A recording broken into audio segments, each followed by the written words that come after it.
ತುಂಗಭದ್ರಾ ಜಲಾಶಯದಲ್ಲಿ ಆದಂತಹ crust gate train cut ಪ್ರಕರಣದಿಂದ ಎಚ್ಚೆತ್ತುಕೊಂಡಂತಹ ಕೆಆರ್ಎಸ್ ಜಲಾಶಯದಲ್ಲಿ ಮುನ್ನೆಚ್ಚರಿಕಾ ಕ್ರಮಗಳನ್ನು ಕೈಗೊಳ್ಳುವಂತಹ ಅಗತ್ಯವಿದೆ ಅಂತ ಕೇಂದ್ರ ಸಚಿವ ಎಚ್.ಡಿ. ಕುಮಾರಸ್ವಾಮಿ ಅವರು ರಾಜ್ಯ ಸರ್ಕಾರಕ್ಕೆ ಸಲಹೆ ನೀಡಿದರು.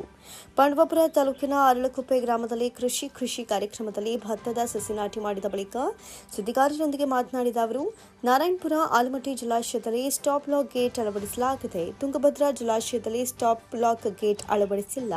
ಅದಕ್ಕಾಗಿಯೇ ನೀರು ನಿಲ್ಲಿಸೋದಕ್ಕೆ ಸಾಧ್ಯವಾಗ್ತಾ ಇಲ್ಲ ಅಂತ ತಿಳಿಸಿದರು. ಕೆಆರ್ಎಸ್ ಅಣೆಕಟ್ಟೆಯಲ್ಲೂ ಸ್ಟಾಪ್ ಲಾಕ್ ಗೇಟ್ ಅಳವಡಿಸಿಲ್ಲ.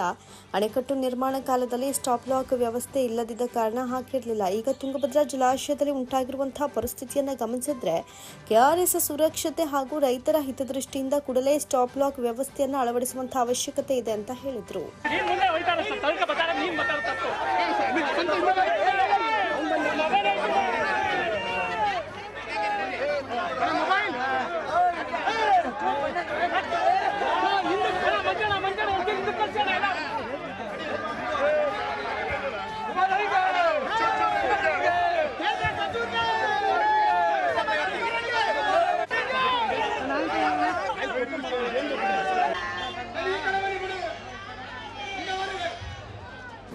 ಮತ್ತು ಭತ್ತ ನಾಟಿ ಮಾಡ್ತಕ್ಕಂಥ ನಿಟ್ಟಿನಲ್ಲಿ ನಮ್ಮ ಅನ್ನದಾತ ರೈತರ ಜೊತೆಗೂಡಿ ಆ ಭತ್ತ ನಾಟಿ ಮಾಡ್ತಕ್ಕಂಥ ಒಂದು ರೈತರ ಜೊತೆಗೂಡಿ ಆ ಒಂದು ಕ್ಷಣ ಏನು ಕಳೆದಿದ್ದೇವೆ. ಈಗಲೂ ಅದು ನನ್ನ ಅದೇ ರೀತಿಯಲ್ಲಿ ಈ ಬಾರಿಯೂ ಕೇಂದ್ರದಲ್ಲಿ ಸಚಿವನಾಗಿ ಕೆಲಸವನ್ನು ನಿರ್ವಹಣೆ ಮಾಡಬೇಕಾದ್ರೆ ನಮ್ಮ ಪುಟ್ಟರಾಜು ಅವರು ಮತ್ತು ಈ ಭಾಗದ ನಮ್ಮ ರೈತ ಬಂಧುಗಳ ಅಪೇಕ್ಷೆ ಈ ಬಾರಿ ತಾವು ಬರಬೇಕು. ಕೆಆರ್ಎಸ್ನ ಜಲಾಶಯ ತುಂಬಿರ್ತಕ್ಕಂಥಷ್ಟೆಲ್ಲ ರಾಜ್ಯದ ಜಲಾಶಯಗಳು ಭರ್ತಿಯಾಗಿರ್ತಕ್ಕಂಥ ಹಿನ್ನೆಲೆಯಲ್ಲಿ ಹಿಂದೆ ಏನು ತಾವು ಭತ್ತ ನಾಟಿ ಮಾಡಲಿಕ್ಕೆ ನಮ್ಮ ಗ್ರಾಮಕ್ಕೆ ಬಂದಿದ್ದೀರಿ, ಅದೇ ರೀತಿ ಈ ಬಾರಿಯೂ ಬರಬೇಕು ಅಂತಕ್ಕಂಥ ಆಹ್ವಾನ ರೈತ ಕುಟುಂಬಗಳಿಂದ ಆ ಹಿನ್ನೆಲೆಯಲ್ಲಿ ಇವತ್ತು ಬಂದು ಅವ್ರ ಜೊತೆ ಭಾಗವಹಿಸ್ತಾ ಇದ್ದೇನೆ. ಸರ್, ಕಳೆದ ಬಾರಿ ಕೂಡ ನಾಟಿ ಮಾಡಿದರೆ ಇಲ್ಲಿ ಜನರಲ್ಲಿ ಒಂದು ಭರವಸೆ ಮೂಡಿದೆ. ಸಾಂಕ್ರಾಮಿಕ ಒಂದು ರೋಗ ಹರಡ್ತಿತ್ತು ನಾಟಿ ಮಾಡಿದಂಥದ್ದು. ಆ ಬಾರಿ ಒಳ್ಳೆ ಉತ್ತಮವಾದಂಥ ಇಳುವರಿನೂ ಬಂದಂಥದ್ದನ್ನು ಅವತ್ತು ಜನ ನೆನಪಿಸ್ಕೊಂಡಂಥದ್ದು. ಭತ್ತ ನಾಟಿ ಮಾಡಿದ್ರ ಜೊತೆಗೆ ಬೆಳೆ ಸಂಪೂರ್ಣ ಕೈಗೆ ಬಂದಾಗ ಅವತ್ತು ಏನು ರೈತರ ಕಣ ರಚನೆ ಮಾಡಿ ಕಣದಲ್ಲಿ ಭತ್ತ ತೂರಿ ಅವತ್ತು ಭತ್ತವನ್ನು ಅವತ್ತೇನು ಪೂಜೆ ನಡೆಸ್ತಕ್ಕಂಥದ್ದು ಕಾರ್ಯಕ್ರಮ ಏನಿತ್ತು, ಆ ಒಂದು ಪೂಜೆಯಲ್ಲೂ ಭಾಗವಹಿಸಿ ಆ ಸಂದರ್ಭದಲ್ಲಿ ನಾನೇನು ಜನತೆಯ ಒಂದು ರೈತರ ಜೊತೆಯಲ್ಲಿ ಆ ಒಂದು ಸಂದರ್ಭವನ್ನು ಕಳೆದಿದ್ದೇನೆ. ಅದು ಇವತ್ತು ನಮ್ಮ ರೈತರ ಬದುಕು ಏನು ಅಂತಕ್ಕಂಥದ್ದು ನಮ್ಮ ರೈತರ ಕಷ್ಟಗಳನ್ನು ನೋಡಿ ಕಲ್ತಿದ್ದೇವೆ ಮತ್ತು ನಾವು ಅದರ ಅನುಭವಗಳಿದೆ, ವೈಯಕ್ತಿಕವಾಗಿ ಅನುಭವಿಸಿದ್ದೇವೆ. ಕೃಷಿ ಮಾಡ್ತಕ್ಕಂಥದ್ದು ಎಷ್ಟು ಕ್ಲಿಷ್ಟಕರ ಇವತ್ತಿನ ಪರಿಸ್ಥಿತಿಯಲ್ಲಿ ಅಂಥದ್ದು. ಎಷ್ಟೇ ಕ್ಲಿಷ್ಟಕರ ಇರಲಿ, ಎಷ್ಟೇ ಸಮಸ್ಯೆಗಳಿರಲಿ, ನಮ್ಮ ರೈತರು ಪ್ರತಿ ವರ್ಷ ಮುಂಗಾರು ಪ್ರಾರಂಭ ಆದಾಗ ಭೂಮಿಯನ್ನು ನಂಬಿ ಬೆಳೆಯನ್ನು ಬೆಳೆದು ದೇಶದ ಜನತೆಗೆ ಅನ್ನವನ್ನು ಕೊಡ್ತಕ್ಕಂಥ ನನ್ನ ರೈತರ ಬದುಕು ವೃತ್ತಿ ಅದು ಮಳೆ ಇರಲಿ ಮಳೆ ಇಲ್ಲದೆ ಹೋಗಲಿ ನಿರಂತರವಾಗಿ ನಡೀತಾ ಇರ್ತಕ್ಕಂಥ ನಾವು ಕಾಣ್ತಾ ಇದ್ದೇವೆ. ಒಟ್ಟಾರೆ ರೈತರಿಂದ ಇವತ್ತು ದೇಶ, ಈ ದೇಶ ಉಳಿಬೇಕಾದರೆ ರೈತರು ಉಳಿಬೇಕು ಅನ್ನೋದು ಮೂಲ ಮಂತ್ರ ಏನಿದೆ ಅದನ್ನು ನಾನು ಸಹ ಪಠಿಸಲಿಕ್ಕೆ ಈ ಸಂದರ್ಭದಲ್ಲಿ ನೆನಪಿಸ್ಕೊಳ್ಳಿಕ್ಕೆ ಬಯಸ್ತೇನೆ. ಅಂಥ ಜಲಾಶಯದಲ್ಲಿ ಇವತ್ತು ಸೇಫ್ಟಿ ಲಾಕ್ ಗೇಟ್ಗಳೇನಿರಬೇಕು, ಆ ಒಂದು ಗೇಟ್ಗಳು ನಿರ್ಮಾಣ ಆಗ್ತಕ್ಕಂಥದ್ದು ಅನಿವಾರ್ಯ. ಇದು KRSನಲ್ಲೂ ಇಲ್ಲ, ತುಂಗಭದ್ರಾ ಡ್ಯಾಮ್ನಲ್ಲೂ ಇಲ್ಲ. ಅದು ಇವತ್ತಿನ ಒಂದು ಅನಾಹುತದಿಂದ ಬಹುಶಃ ಮುಂದಿನ ದಿನಗಳಲ್ಲಿ ಅದನ್ನು ತಕ್ಷಣ ಕ್ರಮ ತೆಗೆದುಕೊಳ್ಳೋದು ಸೂಕ್ತ ಅನ್ನೋದು ನನ್ನ ಅಭಿಪ್ರಾಯ. ಈಗಾಗಲೇ ನಾರಾಯಣಪುರ ಡ್ಯಾಮ್ನಲ್ಲಿ, ಆಲಮಟ್ಟಿ ಡ್ಯಾಮ್ನಲ್ಲಿ ಆ ಸೇಫ್ಟಿ ಲಾಕ್ ಸ್ಟಾಪ್ ಲಾಕ್ ಗೇಟ್ಗಳು ರಚನೆಯಾಗಿದೆ. ವರ್ಲ್ಡ್ ಬ್ಯಾಂಕ್ನವರು ಆ ಸಂದರ್ಭದಲ್ಲಿ ಕೊಟ್ಟಂಥ ಸಲಹೆ ಮೇರೆಗೆ ಅದೇ ರೀತಿ ಬಹುಶಃ ಮುಂದಿನ ದಿನಗಳಲ್ಲಿ ಇಲ್ಲೂ ಸಹ ಆ ಸಾಫ್ಟ್ ಲಾಕ್ ಗೇಟ್ಗಳನ್ನ ಮಾಡಬೇಕಾಗುತ್ತೆ, ಸೇಫ್ಟಿ ಲಾಕ್ ಗೇಟ್ಗಳನ್ನ ಮಾಡಬೇಕಾಗುತ್ತೆ.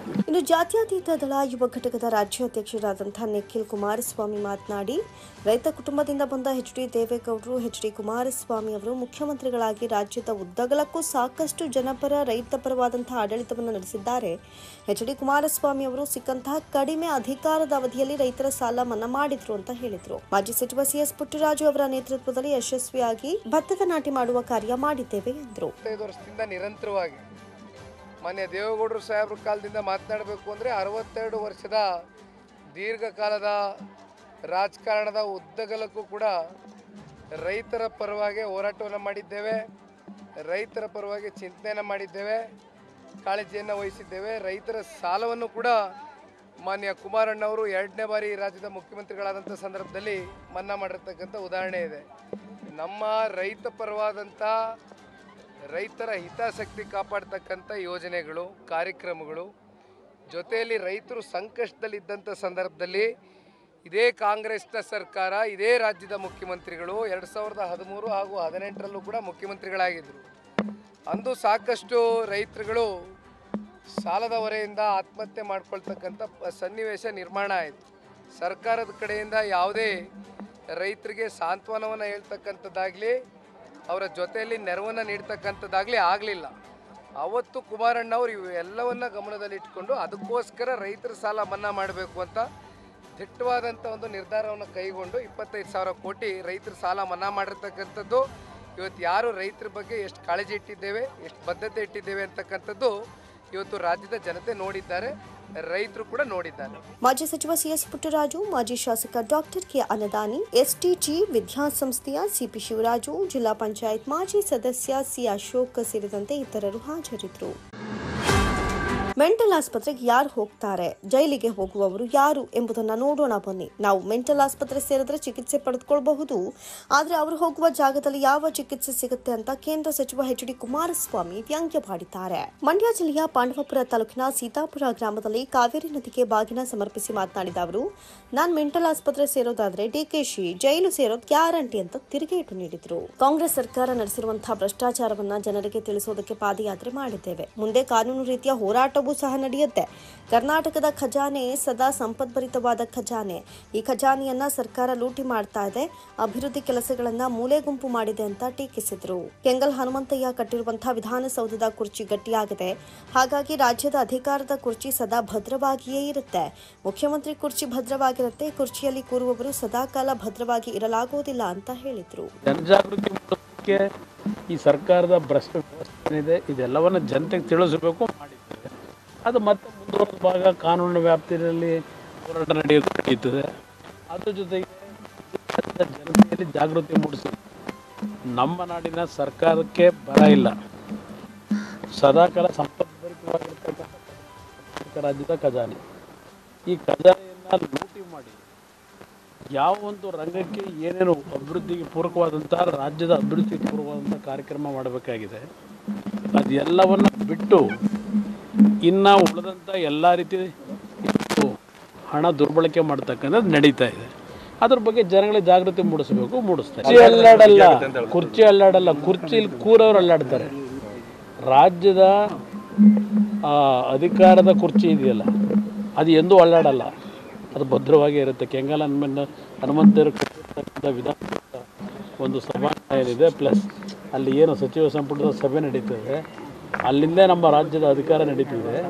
ಅಲ್ಲಿಯ ಕುರ್ಚಿ ಭದ್ರವಾಗಿದೆ. ಆ ಕುರ್ಚಿ ಕೂರವರು ಸದಾಕಾಲ ಅಲ್ಲಾಡಬೇಕಾಗಿದೆ, ಪರ್ಮನೆಂಟಾಗಿ ಕೂರಕ್ಕಾಗಲ್ಲ.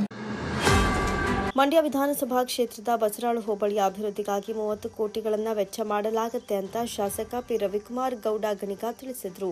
ಬಸರಾಳು ಹೋಬಳಿಯಲ್ಲಿ ಹಲವು ಅಭಿವೃದ್ಧಿ ಕಾರ್ಯಗಳಿಗೆ ಶಂಕುಸ್ಥಾಪನೆಯನ್ನ ನೆರವೇರಿಸಿ ಮಾತನಾಡಿದರು.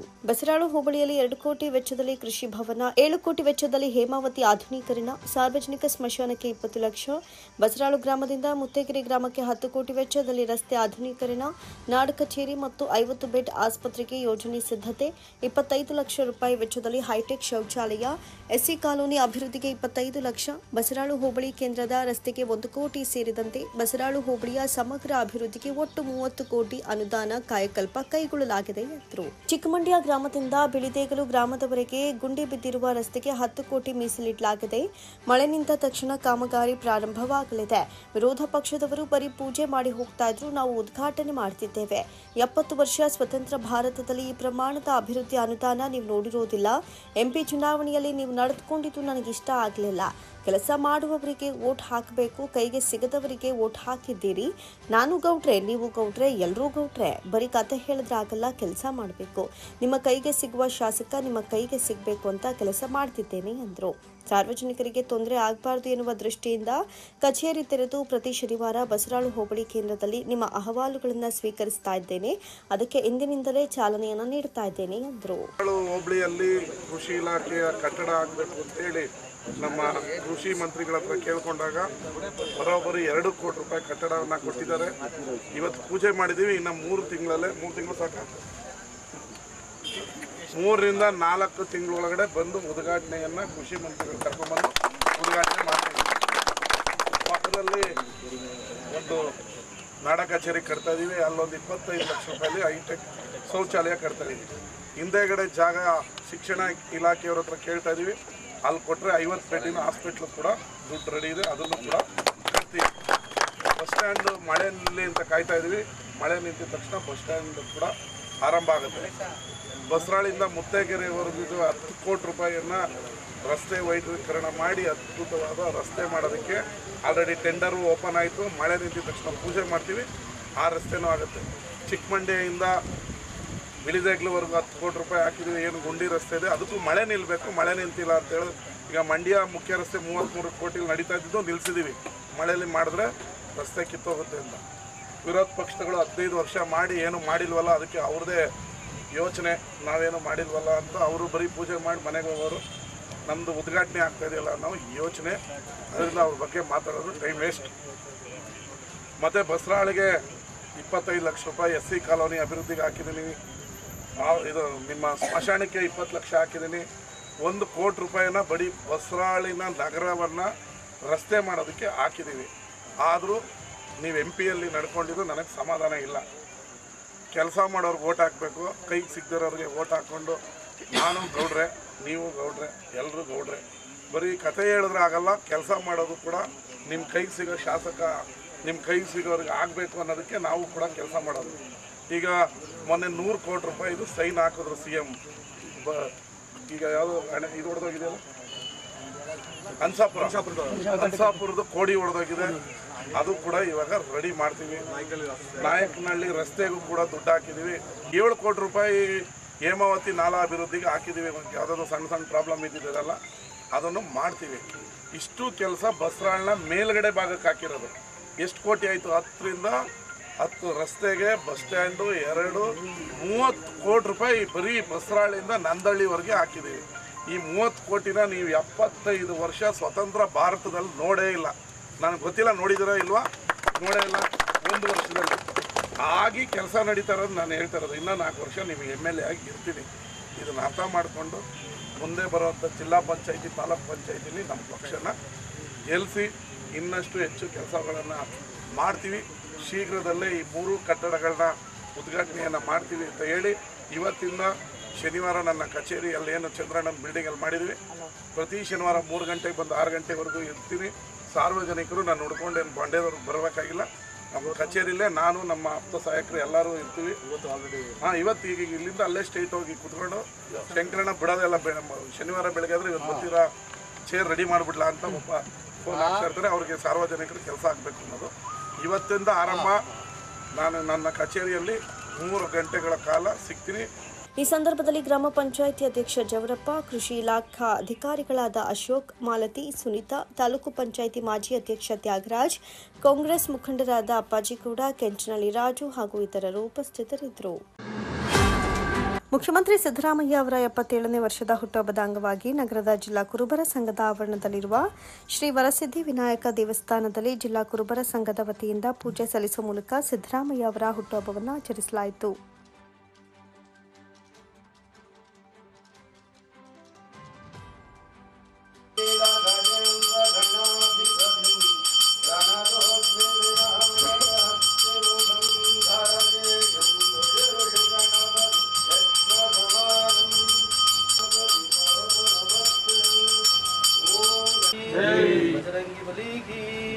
हर नमः पार्वती पतये हर हर महादेव।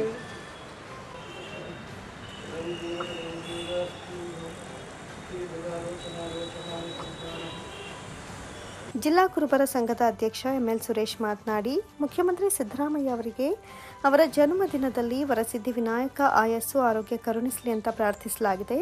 ವರಸಿದ್ಧಿ ವಿನಾಯಕ ಸಿದ್ದರಾಮಯ್ಯ ಅವರಿಗೆ ಹೆಚ್ಚಿನ ಶಕ್ತಿಯನ್ನು ಕೊಟ್ಟು ರಾಜ್ಯವನ್ನು ಒಳ್ಳೆಯ ದಿಕ್ಕಿನಲ್ಲಿ ತೆಗೆದುಕೊಂಡು ಹೋಗುವ ಅವಕಾಶ ಕಲ್ಪಿಸಲಿ ಅಂತ ಶುಭ ಕೋರಿದರು. ರಾಜ್ಯದ 6.5 ಕೋಟಿ ಜನರು ಹಾಗೂ ಮಂಡ್ಯ ಜಿಲ್ಲೆಯ ಸಮಸ್ತ ಸಮಾಜದ ಬಂಧುಗಳು ಸಿದ್ದರಾಮಯ್ಯ ಅವರಿಗೆ ಹುಟ್ಟುಹಬ್ಬಕ್ಕೆ ಶುಭಾಶಯಗಳನ್ನು ಕೋರ್ತಿದ್ದಾರೆ ಎಂದರು.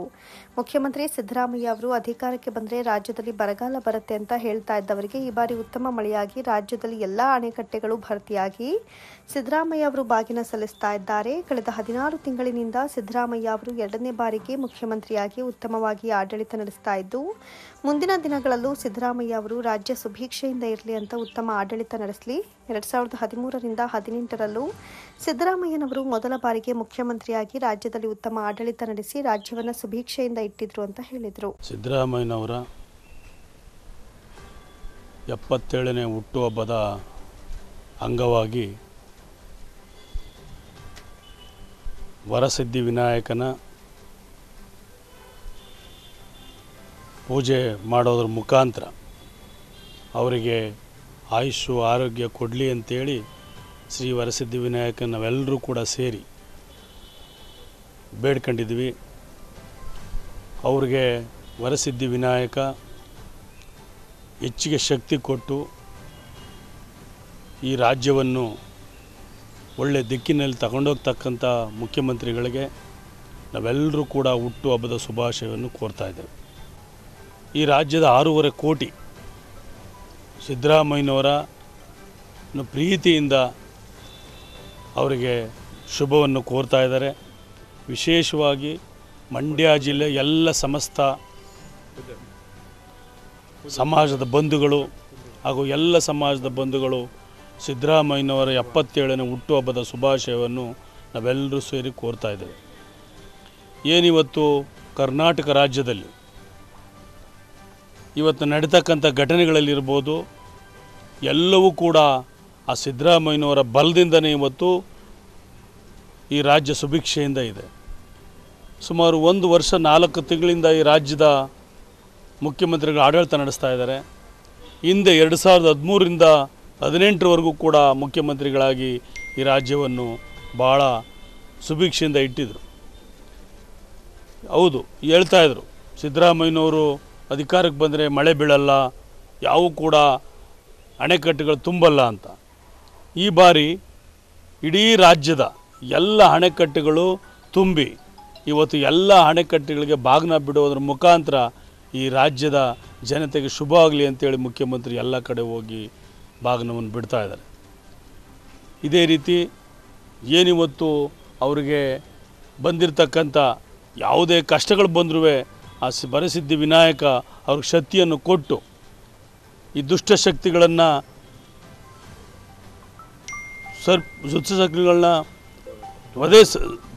ದೂರ ಮಾಡೋಕ್ಕೆ ನಾವೆಲ್ಲರೂ ಕೂಡ ಅವ್ರಿಗೆ ಬೆಂಬಲ ನಿಂತ್ಕೊಂತೀವಿ ಅಂಥೇಳಿ ಇವತ್ತು ಮತ್ತೊಮ್ಮೆ ಅವರಿಗೆ ಹುಟ್ಟುಹಬ್ಬದ ಶುಭಾಶಯಗಳನ್ನು ಕೋರಿ ಈ ಸಂದರ್ಭದಲ್ಲಿ ಜಿಲ್ಲಾ ಪಂಚಾಯತ್ ಮಾಜಿ ಸದಸ್ಯ ವೈಎಸ್ ಶಿವರಾಮು, ಜಿಲ್ಲಾ ಕುರುಬರ ಸಂಘದ ಖಜಾಂಚಿ ಸಾತ್ನೂರು ರಾಜು, ಮುಡಾ ನಿರ್ದೇಶಕ ಎನ್ ದೊಡ್ಡಯ್ಯ, ನಗರಸಭಾ ಮಾಜಿ ಸದಸ್ಯ ಮಹೇಶ್, ಮುಖಂಡರಾದ ಚಿನ್ನರಾಮು, ನಾಗಣ್ಣ, ಕೃಷ್ಣ, ಲಿಂಗರಾಜು, ಮಲ್ಲೇಶ್ ಸೇರಿದಂತೆ ಇತರರು ಹಾಜರಿದ್ದರು.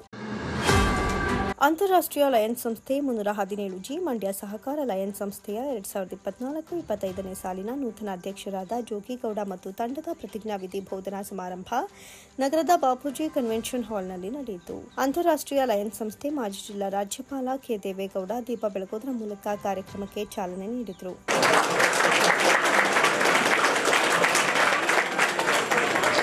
ನಂತರ ಮಾತನಾಡಿದ ಅವರು, ಮಂಡ್ಯ ಸಹಕಾರ ಲಯನ್ಸ್ ಸಂಸ್ಥೆಯು ಸಮಾಜಮುಖಿ ಕೆಲಸಗಳನ್ನು ಮಾಡಿ ಒಳ್ಳೆಯ ಹೆಸರು ಮಾಡಿದ್ದೆ. ಅದೇ ರೀತಿ ನೂತನ ಅಧ್ಯಕ್ಷರಾದ ಜೋಗಿಗೌಡರು ಸಹ ಉತ್ತಮ ಸೇವೆಗಳನ್ನು ಮಾಡ್ತಾರೆ ಎಂಬ ಭರವಸೆ ಇದೆ ಎಂದರು. 42 ಲಯನ್ಸ್ ಸಂಸ್ಥೆ 1200 ಲಯನ್ಸ್ಗಳು ಜಿಲ್ಲೆಯಾದ್ಯಂತ ತಮ್ಮ ಸ್ವಂತ ಹಣದಿಂದ ಬಡಜನರ ಸೇವೆಯನ್ನು ಮಾಡ್ತಾ ಇದ್ದಾರೆ. ಸುಮಾರು 1.5 ತಿಂಗಳುಗಳ ಕಾಲ ಮಾತು ಮತ್ತು ಶ್ರವಣ ಪರೀಕ್ಷೆ ಮಾಡಿ 1,000ಕ್ಕೂ ಹೆಚ್ಚು ಮಂದಿಗೆ ಉಚಿತ ಶ್ರವಣ ಯಂತ್ರಗಳನ್ನು ಲಯನ್ಸ್ ಸಂಸ್ಥೆ ವಿತರಿಸಿದೆ ಅಂತ ವಿವರಿಸಿದರು. ಒಳ್ಳೆಯ ಸದಸ್ಯತ್ವವನ್ನು ಓದಿ ಸೇವೆಯನ್ನು ಮಾಡ್ತಾರಂತ ಈ ಸಂಸ್ಥೆಗೆ ಕಳೆದ ಸಾಲಿನಲ್ಲಿ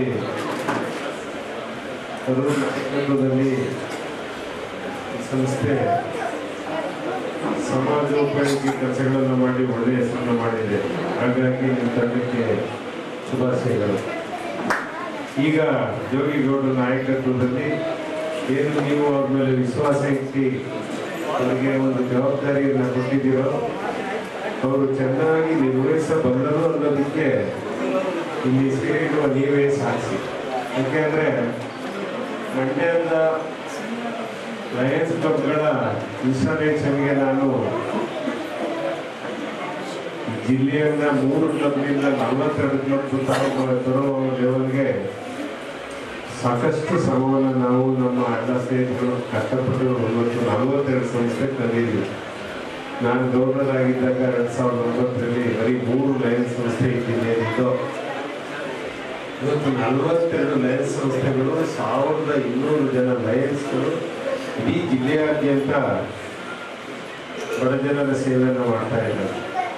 ಅವರ ಜೇಬಿನಿಂದ ಹಣವನ್ನು ಹಾಕಿ ನಮಗೆ ಯಾವ ಸರ್ಕಾರ ಯಾವ ಗ್ರಾಂಟ್ ಕೊಡಲ್ಲ, ಏನಿಲ್ಲ, ನಾವೇ ದುಡ್ಡಾಕಿ ಜನಸೇವೆ ಮಾಡೋದು. ಬಹುಶಃ ಎಷ್ಟು ಜನ ಉಪಯೋಗಿಸ್ಕೊಂಡಿದ್ರೆ ಅನ್ನೋ ಗೊತ್ತಿಲ್ಲ. ನಮ್ಮ speech and hearing bus Mandya ಜಿಲ್ಲೆಯಲ್ಲಿ ಸುಮಾರು ಒಂದು 50 ದಿವಸನೇ 1.5 ತಿಂಗಳು ಇಡೀ ಮಂಡ್ಯ ಜಿಲ್ಲೆಯನ್ನು ಸುತ್ತಿ ಸುಮಾರು 1,000 ಜನಕ್ಕೆ ಕ್ಯೂಡ್ರಿಗೆ ಟೆಸ್ಟ್ ಮಾಡಿ ಅವರಿಗೆ ಉಚಿತವಾಗಿ ಇಯರ್ ಏಡ್ಸ್ಗಳನ್ನು ಕೊಟ್ಟಿದೆ. 1ನೇ ಉಪರಾಜ್ಯಪಾಲರಾದ ಲಯನ್ KL ರಾಜಶೇಖರ್ ನೂತನ ತಂಡಕ್ಕೆ ಪ್ರತಿಜ್ಞಾವಿಧಿಯನ್ನು ಬೋಧಿಸಿದರು. ಒಂದು ಸಂಸ್ಥೆ ಸರಿಯಾದ ಮಾರ್ಗದಲ್ಲಿ ಡೈರೆಕ್ಟರು ಮತ್ತು ಪದಾಧಿಕಾರಿಗಳ ಜೊತೆ ಚರ್ಚಿಸಿ ಅದಕ್ಕೆ ಬೇಕಾದ ಕಾರ್ಯದರ್ಶಿ ಕೆಲಸ ಅಷ್ಟು ಮಹತ್ವದಿರುತ್ತೆ. ಇದೇ ಸಂದರ್ಭದಲ್ಲಿ ನೂತನ ಅಧ್ಯಕ್ಷ ಜೋಗಿಗೌಡ ಅವರು ನಿಕಟಪೂರ್ವ ಅಧ್ಯಕ್ಷ ಅರುಣ್ ಕುಮಾರ್ರಿಂದ ಅಧಿಕಾರ ಸ್ವೀಕರಿಸಿದರು.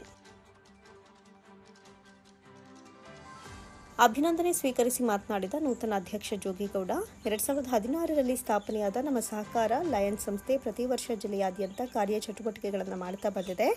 ಬಡ ಕುಟುಂಬದ ಮಕ್ಕಳಿಗೆ ಕಲಿಕಾ ಸಾಮಗ್ರಿ, ಅಂಗವಿಕಲರಿಗೆ ಸಹಾಯ ಹಾಗೂ ಮಂಡ್ಯ ಮಿಮ್ಸ್ನಲ್ಲಿ ಮಮತೆಯ ಮಡಿಲು ನಿತ್ಯ ದಾಸೋಹ ಕೇಂದ್ರದಲ್ಲಿ ಊಟದ ವ್ಯವಸ್ಥೆ ಮಾಡುತ್ತಾ ಬಂದಿದ್ದೇವೆ ಎಂದರು. ನಮ್ಮ ಸಂಸ್ಥೆಯಲ್ಲಿರುವ 36 ಸದಸ್ಯರ ಜೊತೆಗೂಡಿ ಮುಂದಿನ ದಿನಗಳಲ್ಲಿ ಇನ್ನಷ್ಟು ಸಮಾಜಮುಖಿ ಕೆಲಸಗಳನ್ನು ಮಾಡಲಿದ್ದೇವೆ ಮತ್ತು ಮುಂಬರುವ ಸೆಪ್ಟೆಂಬರ್ ತಿಂಗಳಲ್ಲಿ ಚಂದಗಾಲು ಗ್ರಾಮದಲ್ಲಿ ಶಿಕ್ಷಕರ ದಿನಾಚರಣೆ ಪ್ರಯುಕ್ತ ಗಿಡ ನೆಡುವ ಕಾರ್ಯಕ್ರಮ ಹಾಗೂ ಶಿಕ್ಷಕರಿಗೆ ಅಭಿಯಂತರರು ವೈದ್ಯರಿಗೆ ಸನ್ಮಾನ ಕಾರ್ಯಕ್ರಮ ಹಮ್ಮಿಕೊಳ್ಳಲಾಗಿದೆ ಅಂತ ತಿಳಿಸಿದರು. 2014ನೇ ಸಾಲಿನಲ್ಲಿ ನಮ್ಮ ಮಂಡ್ಯ ಸಹಕಾರ ಲಯನ್ಸ್ ಸಂಸ್ಥೆ ಸ್ಥಾಪನೆ ಮಾಡಿದ ನಾವೆಲ್ಲ ಸೇರ್ಕೊಂಡು ಸುರೇಶು ಮತ್ತು ರಾಜು, ನಾಗರಾಜು, ಸಂಗ್ರೇಗೌಡರು ಮತ್ತು ಎಲ್ಲ ನಮ್ಮ ತಂಡದವರು ಸೇರ್ಕೊಂಡು ಈ ಒಂದು ಸಂಸ್ಥೆನ ಪ್ರಾರಂಭ ಮಾಡಿದ್ವಿ. ಪ್ರಾರಂಭ ಮಾಡಿ ಇಲ್ಲಿ ತನಕಲ್ಲೂ ಕೂಡ ನಾವು ಪ್ರತಿ ವರ್ಷನೂ ಕಾರ್ಯಚಟುವಟಿಕೆ ಏನಪ್ಪ ಅಂತಂತಂದರೆ ಸರ್ವಿಸ್ ಆಕ್ಟಿವಿಟೀಸ್. ಏನು ಸರ್ವಿಸ್ ಅಂತಂತಂದರೆ ಬಡ ಕುಟುಂಬದಲ್ಲಿ ಜನಿಸಿರ್ತಕ್ಕಂಥ ಮಕ್ಕಳು ಮತ್ತು ಅಂಗವಿಕಲರು ಮತ್ತು ನಾವು ಮಂಡ್ಯ ವಿಮ್ಸ್ ಆಸ್ಪತ್ರೆ ಹತ್ರ ಹೆರಿಗೆ ವಿಭಾಗದ ಹತ್ರ ರಾತ್ರಿ ಟೈಮು ಅವ್ರ ಹೆರಿಗೆ ಮಾಡೋ ಸಮಯದಲ್ಲಿ ಅವ್ರ ಜೊತೆ ಬಂದಿರ್ತಕ್ಕಂಥ ತಾಯಂದಿರು ತಂದೆ ಅವ್ರಿಗೆಲ್ಲ ನಾವು ರಾತ್ರಿ ಟೈಮು ಊಟ ವ್ಯವಸ್ಥೆಯನ್ನು ಕೂಡ ಮಾಡ್ಕೊಂಡು ಬಂದಿದ್ದೀವಿ.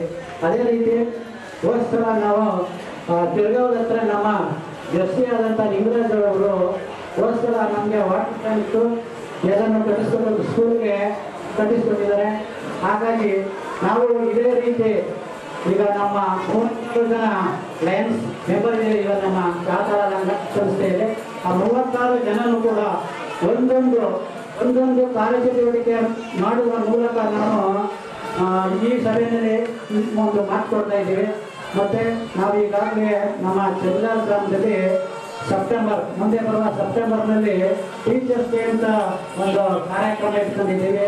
ಅಲ್ಲಿ ಟೀಚರ್ಸ್ ಡೇನಲ್ಲಿ ನಮ್ಮೂರಿನಲ್ಲಿ ಗಿಡ ನೆಡುವ ಕಾರ್ಯಕ್ರಮ ಮತ್ತು ಇಂಜಿನಿಯರ್ಗೆ ಒಂದು ಸನ್ಮಾನ ಮತ್ತು ಡಾಕ್ಟರ್ಸ್ಗೆ ಸನ್ಮಾನ, ಟೀಚರ್ಸ್ಗೆ ಸನ್ಮಾನ ಇಟ್ಕೊಂಡು ಮತ್ತೆ ಕಾರ್ಯಚಟುವಟಿಕೆಗಳನ್ನು ಮಾಡಲಿಕ್ಕೆ ನಾವು ಬದ್ಧರಾಗಿದ್ದೀವಿ.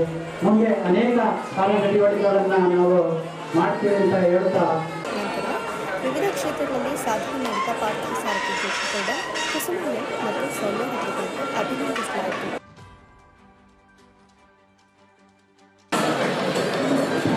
ಎಲ್ಲ ತಮ್ಮ ಜೋರಾದ ಚಪ್ಪಾಳೆ ಮೂಲಕ ಅವರಿಗೆ ಅಭಿನಂದನೆ. ಆಯ್ತು ಒಂದು ಕಡೆ ಇರೋಣ, ಕಳಿಸ್ಬೇಡ.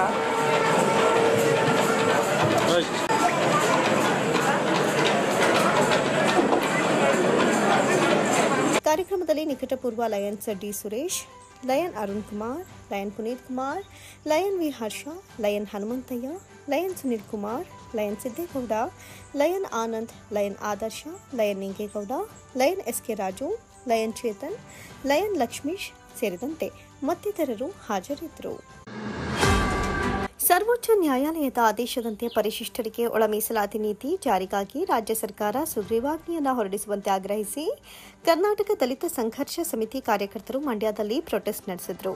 ನಗರದ ಜಯಚಾಮರಾಜೇಂದ್ರ ಒಡೆಯರ್ ವೃತ್ತದಿಂದ ಸಮಿತಿಯ ಕಾರ್ಯಕರ್ತರು ಮೆರವಣಿಗೆ ಹೊರಟು ಜಿಲ್ಲಾಧಿಕಾರಿ ಕಚೇರಿಗೆ ತೆರಳಿ ಜಿಲ್ಲಾಧಿಕಾರಿಗಳ ಮೂಲಕ ರಾಜ್ಯಪಾಲರಿಗೆ ಮನವಿ ಪತ್ರ ರವಾನಿಸಿದರು.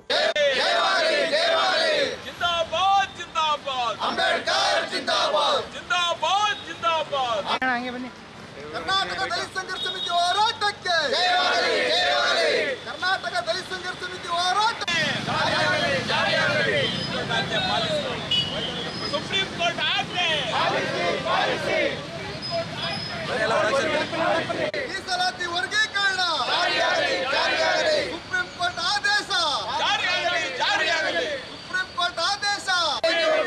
ಪರಿಶಿಷ್ಟರಿಗೆ ಒಳ ಮೀಸಲಾತಿ ಜಾರಿಗಾಗಿ ಸುದೀರ್ಘ ಹೋರಾಟ ನಡೆದರೂ ರಾಜ್ಯವನ್ನಾಳಿದ ಕಾಂಗ್ರೆಸ್, ಜೆಡಿಎಸ್ ಹಾಗೂ ಬಿಜೆಪಿ ಸರ್ಕಾರಗಳು ಒಳ ಮೀಸಲು ಜಾರಿಗೆ ಇಚ್ಛಾಸಕ್ತಿ ತೋರಲಿಲ್ಲ.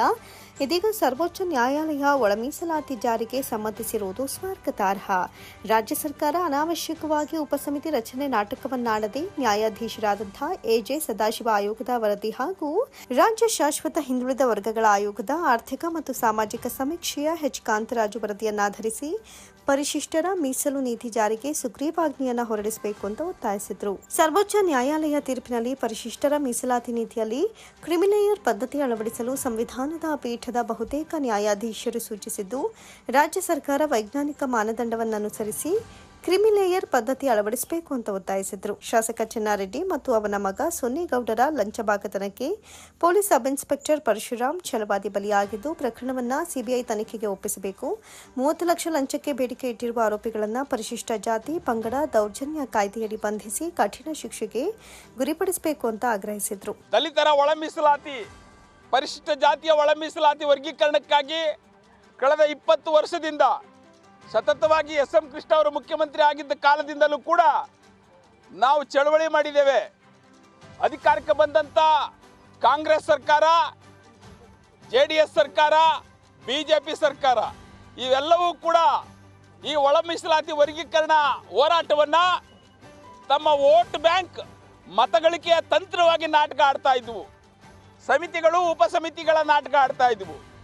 ಆದರೆ ಈ ಕಾಂಗ್ರೆಸ್, ಬಿಜೆಪಿ, ಜೆಡಿಎಸ್ ಸರ್ಕಾರಗಳಿಗೆ ಸಾಮಾಜಿಕ ನ್ಯಾಯ ನೀಡತಕ್ಕಂಥ ಒಂದು ಇಚ್ಛಾಶಕ್ತಿ ಇಲ್ಲದ ಕೊರತೆಯಿಂದ ಕಾರಣಕ್ಕಾಗಿ ಇವತ್ತು ನ್ಯಾಯಾಂಗದಲ್ಲಿ ಸುಪ್ರೀಂ ಕೋರ್ಟ್ ಒಳ ಮೀಸಲಾತಿ ವರ್ಗೀಕರಣವನ್ನು ರಾಜ್ಯ ಸರ್ಕಾರಗಳೇ ಮಾಡಬಹುದು ಅಂತೇಳಿ ಸಮ್ಮತಿ ಸೂಚನೆ ಮಾಡಿ ಆದೇಶವನ್ನು ಹೊರಡಿಸಿದೆ. ಈ ಆದೇಶ ಈ ರಾಜ್ಯದಲ್ಲಿ, ಈ ದೇಶದಲ್ಲಿ ಮೀಸಲಾತಿ ವರ್ಗೀಕರಣಕ್ಕಾಗಿ ಹೋರಾಡಿದಂಥ ಎಲ್ಲ ದಲಿತ ಚಳವಳಿಯ ಹೋರಾಟಕ್ಕೆ ಸಂದ ಜಯ. ಈ ಒಳ ಮೀಸಲಾತಿ ವರ್ಗೀಕರಣವನ್ನ ಸಮಿತಿ ಉಪಸಮಿತಿ ನಾಟಕ ಆಡ್ದೇನೆ ಸುಪ್ರೀಂ ಕೋರ್ಟ್ ಆದೇಶವನ್ನು ಪಾಲನೆ ಮಾಡಬೇಕು. ಒಳ ಮೀಸಲಾತಿ ವರ್ಗೀಕರಣ ಸುಗ್ರೀವಾಜ್ಞೆ ಹೊರಡಿಸೋದ್ರ ಮೂಲಕ ಈ ರಾಜ್ಯದಲ್ಲಿ ನಿಮಗೆ ಸಾಮಾಜಿಕ ನ್ಯಾಯ ನೀಡತಕ್ಕಂಥ ಬದ್ಧತೆ ಇದೆ ಅನ್ನೋದನ್ನ ಪ್ರದರ್ಶನ ಮಾಡಬೇಕಾಗಿದೆ. ಹಾಗೇನಾದರೂ ನೀವು ಸುಗ್ರೀವಾಜ್ಞೆ ಹೊರಡಿಸ್ತೇನೆ, ಇನ್ನೊಂದು ಸಮಿತಿ ಮಾಡ್ತೀನಿ, ಸಂಪುಟ ಸಭೆ ಸೇರ್ತೀನಿ, ಅದು ಇದು ಅಂತೇಳಿ ಒಂದು ನಾಟಕ ಮಾಡಿದರೆ ನೀವು ಸಾಮಾಜಿಕ ನ್ಯಾಯದ ವಿರೋಧಿಯಾಗಿದ್ದೀರಿ, ಸುಪ್ರೀಂ ಕೋರ್ಟ್ ಆದೇಶದ ವಿರೋಧಿಯಾಗಿದ್ದೀರಿ, ಸಂವಿಧಾನದ ಆಶಯಕ್ಕೆ ವಿರುದ್ಧವಾಗಿದ್ದೀರಿ ಅಂತಕ್ಕಂಥ ನಿಮ್ಮ ಬಂಡ ಬಯಲಾಗುತ್ತೆ. ಈ ಕೂಡಲೇ ಒಳ ಮೀಸಲಾತಿ ವರ್ಗೀಕರಣದ ಸುಗ್ರೀವಾಜ್ಞೆ ಜಾರಿ ಮಾಡಬೇಕು. ಮತ್ತು PSI ಪರಶುರಾಮ್ ಅವರು ಏನು ಸಾವು ಪ್ರಕರಣವನ್ನು ಸಿಬಿಐಗೆ ತನಿಖೆಗೆ ಕೊಡಬೇಕು ಅಂತೇಳಿ ಕರ್ನಾಟಕ ದಲಿತ ಸಂಘರ್ಷ ಸಮಿತಿ ಒತ್ತಾಯ ಮಾಡ್ತಾ ಇದೆ. ಸಮಿತಿಯ ರಾಜ್ಯಾಧ್ಯಕ್ಷ ವೆಂಕಟಗಿರಿಯಯ್ಯ, ಜಿಲ್ಲಾಧ್ಯಕ್ಷ ಬಿಆನಂದ್, ವೈ ಸುರೇಶ್ ಕುಮಾರ್, ಕೆಎಂ ಅನಿಲ್ ಕುಮಾರ್, ಸುಮಿತ್ರಾ, ಸರಳ, ರಾಮಕೃಷ್ಣ ಸಂಪಳ್ಳಿ, ಸಿದ್ದಯ್ಯ ದೊಡ್ಡಭೂಹಳ್ಳಿ, ಮೇಡಮೂರ್ತಿ, ಮಹದೇವ ಗೊತ್ತತಿ, ಎನ್ಸಿ ರಾಜು ನಿಡಿಘಟ್ಟ ನೇತೃತ್ವವನ್ನು ವಹಿಸಿದ್ರು. ಮಂಡ್ಯಕ್ಕೂ ನನಗೂ ಆತ್ಮೀಯ ಸಂಬಂಧವಿದೆ. ಮಹಾಗುರು ಪರಂಪರೆಯನ್ನ ಹೊಂದಿರುವವರು ಚುಂಚನಗಿರಿ ಸ್ವಾಮೀಜಿಯವರು. ಇದು ನನಗೆ ದೊಡ್ಡ ಸ್ಫೂರ್ತಿ. ಮಂಡ್ಯ ಪ್ರತಿಭೆಯ ಆಗರ. ಗೋವಿನ ಹಾಡು ಬರೆದ ಕವಿ ಮಂಡ್ಯ ಜಿಲ್ಲೆಯವರು. ಮಂಡ್ಯ ಜಿಲ್ಲೆಯ ಪರಂಪರೆಯೇ ಸಮೃದ್ಧವಾದದು ಅಂತ ವಿಶ್ರಾಂತ ಅಪರ ಮುಖ್ಯ ಕಾರ್ಯದರ್ಶಿ ಚಿರಂಜೀವ್ ಸಿಂಗ್ ಅಭಿಪ್ರಾಯಪಟ್ಟರು. ನಗರದ ರೈತ ಸಭಾಂಗಣದಲ್ಲಿ ಟಿ ತಿಮ್ಮೇಗೌಡ ಪ್ರತಿಷ್ಠಾನದ ವತಿಯಿಂದ ನಡೆದ ಮಂಗಲ ಟಿ ತಿಮ್ಮೇಗೌಡ ಪ್ರತಿಷ್ಠಾನದ ಉದ್ಘಾಟನೆ, ಟಿ ತಿಮ್ಮೇಗೌಡ ಜನಮುಖ್ಯ ಆಡಳಿತ ಪ್ರಶಸ್ತಿ, ಶ್ರೀಮತಿ ಲಿಂಗಮ್ಮ ದೊಡ್ಡಿ ತಿಮ್ಮೇಗೌಡ ಕೃಷಿಕ ಪ್ರಶಸ್ತಿ ಹಾಗೂ ಎಂಆರ್ ಶಶಿಕಲಾ ಟಿ ತಿಮ್ಮೇಗೌಡ ವಿದ್ಯಾರ್ಥಿ ಪುರಸ್ಕಾರ ಪ್ರದಾನ ಸಮಾರಂಭ ಉದ್ಘಾಟಿಸಿ ಅವರು ಮಾತನಾಡಿದರು. ಸ್ವಾಮೀಜಿಯವರ ನಾಥ ಪರಂಪರೆಯ ಮೂಲ ಪಶ್ಚಿಮ ಪಂಜಾಬ್. ಅದರ ಗುರು ಗೋರಖ್ನಾಥ್ ಅವರು ಶಂಕರರ ಅವತಾರ.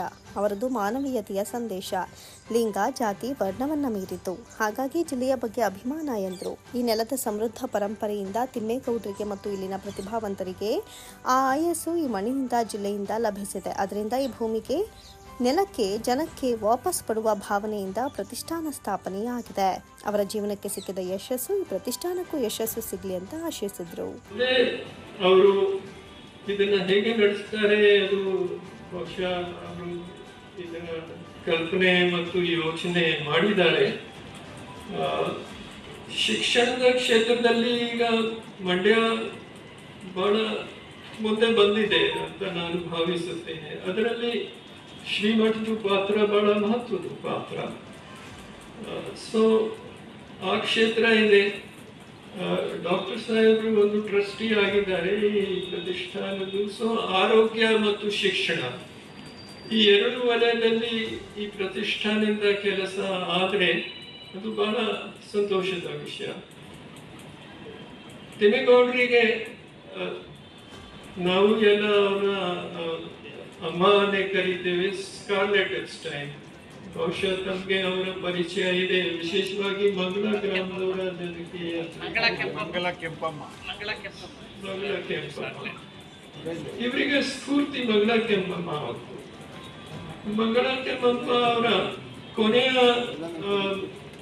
ಭೇಟಿ ಮಂಡ್ಯ ಜಿಲ್ಲೆಗೆ ಭೇಟಿಯಾಗಿದ್ದಾಗ ಅವರು ಹೇಳ್ತಾ ಇದ್ರು, ಮಂಡ್ಯದಿಂದ ಅವರಿಗೆ ಇದ್ರ ಬಗ್ಗೆ ಬಹಳ ಯೋಚನೆ ಇತ್ತು.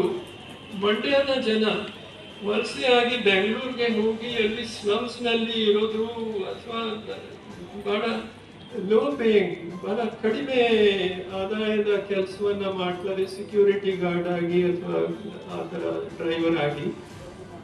ಇಲ್ಲೇ ಏನಾದರೂ ಮಾಡಬೇಕು, ಇಲ್ಲಿಂದ ಜನ ಮಂಡ್ಯನ ಬಿಟ್ಟು ಬೇರೆ ಕಡೆ ಹೋಗೋದು ಅವಶ್ಯಕತೆ ಆಗಬಾರ್ದು ಅಂತ ಅವರ ಯೋಚನೆ ಇತ್ತು. ಬಹುಶಃ ತಿಮ್ಮೇಗೌಡರು ಅದೇ ದಿಕ್ಕಿನಲ್ಲಿ ಕೆಲಸ ಮಾಡ್ತಾರೆ. ಇಲ್ಲಿ ಜನಕ್ಕೆ, ಲೋಕಲ್ ಜನಕ್ಕೆ ಹೇಗೆ ಎಂಪ್ಲಾಯ್ಮೆಂಟ್ ಕೊಡೋದು, ಉದ್ಯಮ ಕೊಡೋದು. ಕೃಷಿಕ ಪ್ರಶಸ್ತಿಯನ್ನ ಮಳವಳ್ಳಿ ತಾಲೂಕಿನ ಪ್ರಗತಿಪರ ರೈತ ಎಂಎನ್ ಮಹೇಶ್ ಕುಮಾರ್ ಅವರಿಗೆ, ಶ್ರೀಮತಿ ಲಿಂಗಮ್ಮ ದೊಡ್ಡಿ ತಿಮ್ಮೇಗೌಡ ಕೃಷಿಕ ಪ್ರಶಸ್ತಿ, ಟಿ ತಿಮ್ಮೇಗೌಡ ಜನಮುಖ್ಯ ಆಡಳಿತ ಪ್ರಶಸ್ತಿಯನ್ನ ಕರ್ನಾಟಕ ರಾಜ್ಯ ಮಹಿಳಾ ಆಯೋಗದ ಕಾರ್ಯದರ್ಶಿ ಆರ್ ಲತಾ ಅವರಿಗೆ 25,000 ನಗದು ಪ್ರಶಸ್ತಿ ಫಲಕದೊಂದಿಗೆ ಸನ್ಮಾನಿಸಲಾಯಿತು. ವಿದ್ಯಾರ್ಥಿ ಪುರಸ್ಕಾರವನ್ನು ಮಂಗಲ ಸರ್ಕಾರಿ ಪದವಿ ಪೂರ್ವ ಕಾಲೇಜಿನ ಎಚ್ಎಂ ಅನುಷಾ, ಸರ್ಕಾರಿ ಪ್ರೌಢಶಾಲೆಯ ಪ್ರಮೋದಿನಿ ಅವರಿಗೆ ಕಣ್ವ ಡಯಾಗ್ನೋಸ್ಟಿಕ್ ಸೆಂಟರ್ ಮಾಲೀಕ ಡಾಕ್ಟರ್ ಎಚ್ಎಂ ವೆಂಕಟಪ್ಪ ಪ್ರದಾನ ಮಾಡಿದರು.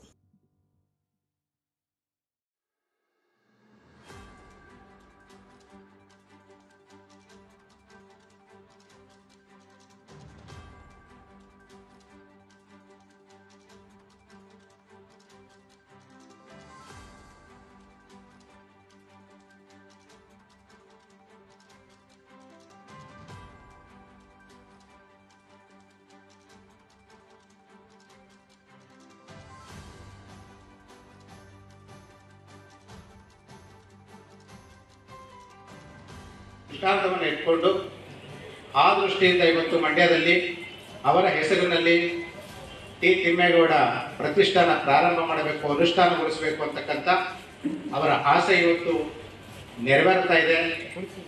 ಅವರ ಸಂತೋಷದಲ್ಲಿ ನಾವು ಇಡೀ ಮಂಡ್ಯ ಜಿಲ್ಲೆಯ ಜನ ಇವತ್ತು ಭಾಗಿಗಳಾಗಿದ್ದೇವೆ.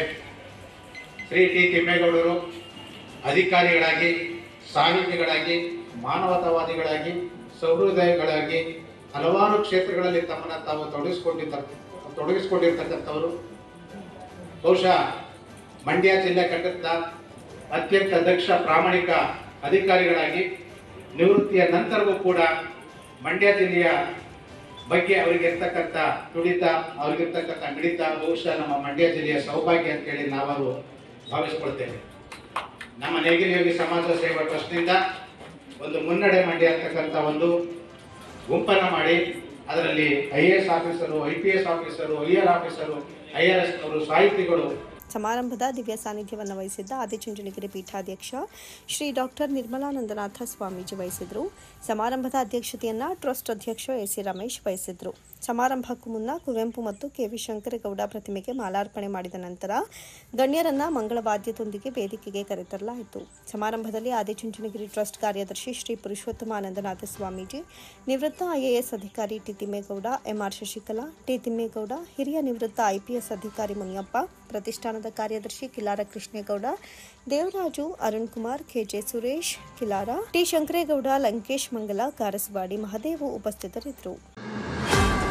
ಮಂಡ್ಯ ತಾಲೂಕಿನ ಹೊಳಲು ಗ್ರಾಮದ ಗ್ರಾಮ ಪಂಚಾಯಿತಿಯಲ್ಲಿ ಸೋಮವಾರ ನಡೆದ ಚುನಾವಣೆಯಲ್ಲಿ ಉಪಾಧ್ಯಕ್ಷರಾಗಿ HM ನಾರಾಯಣ ಅವರು ಆಯ್ಕೆಯಾಗಿದ್ದಾರೆ. 13 ಜನ ಸದಸ್ಯ ಬಲವಿರುವ ಗ್ರಾಮ ಪಂಚಾಯತ್ನಲ್ಲಿ ಈ ಹಿಂದೆ ಉಪಾಧ್ಯಕ್ಷರಾಗಿದ್ದಂಥ HK ಜಯಪ್ರಕಾಶ್ ಗೋಪಿ ಅವರ ರಾಜೀನಾಮೆಯಿಂದ ತೆರವಾಗಿದ್ದ ಉಪಾಧ್ಯಕ್ಷ ಸ್ಥಾನಕ್ಕೆ HM ನಾರಾಯಣ ಹಾಗೂ ಸೌಭಾಗ್ಯ ನಾಮಪತ್ರವನ್ನು ಸಲ್ಲಿಸಿದರು. ನಾರಾಯಣ ಅವರಿಗೆ 7 ಮತ, ಸೌಭಾಗ್ಯರಿಗೆ 6 ಮತ ಲಭಿಸಿತು. ಅಂತಿಮವಾಗಿ 1 ಮತದಿಂದ HM ನಾರಾಯಣ ಉಪಾಧ್ಯಕ್ಷರಾಗಿ ಆಯ್ಕೆಯಾಗಿದ್ದಾರೆ ಅಂತ ಚುನಾವಣಾಧಿಕಾರಿ ಶ್ರೀನಿವಾಸ್ ಘೋಷಿಸಿದ್ದಾರೆ.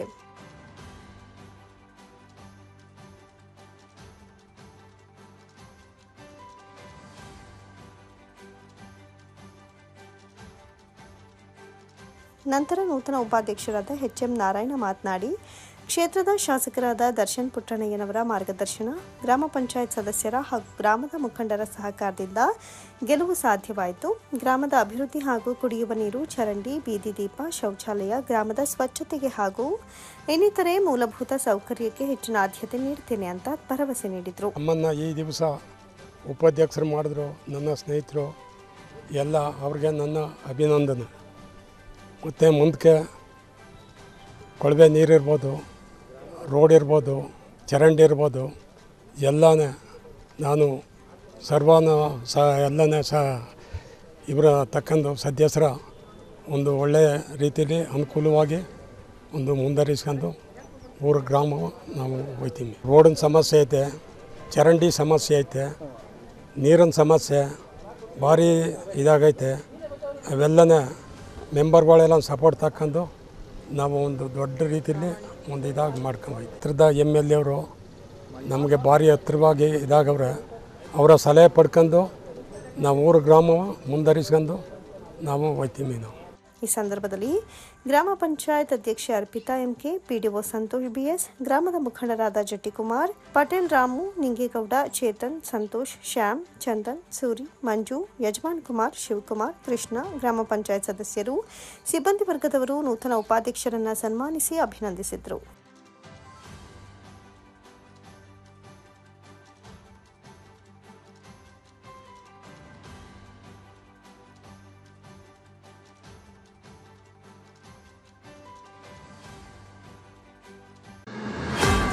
ಮಂಡ್ಯ ತಾಲೂಕಿನ ಹುಡಾಘಟ್ಟ ಗ್ರಾಮ ಪಂಚಾಯಿತಿ ಅಧ್ಯಕ್ಷ, ಉಪಾಧ್ಯಕ್ಷ ಸ್ಥಾನಗಳಿಗೆ ನಡೆದಂತಹ ಚುನಾವಣೆಯಲ್ಲಿ ಅಧ್ಯಕ್ಷರಾಗಿ ಆನಂದ್, ಉಪಾಧ್ಯಕ್ಷರಾಗಿ KV ನಿತ್ಯ ಆಯ್ಕೆಯಾಗಿದ್ದಾರೆ.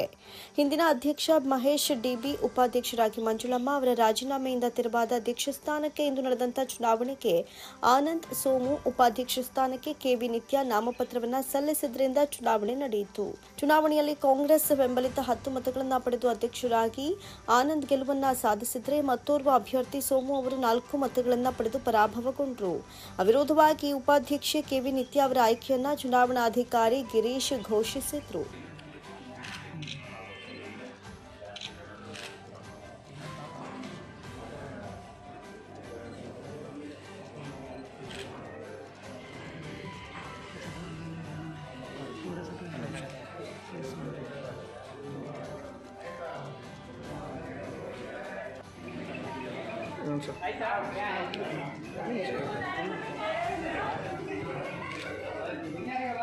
ಆಯ್ತಾ ಸಾಕ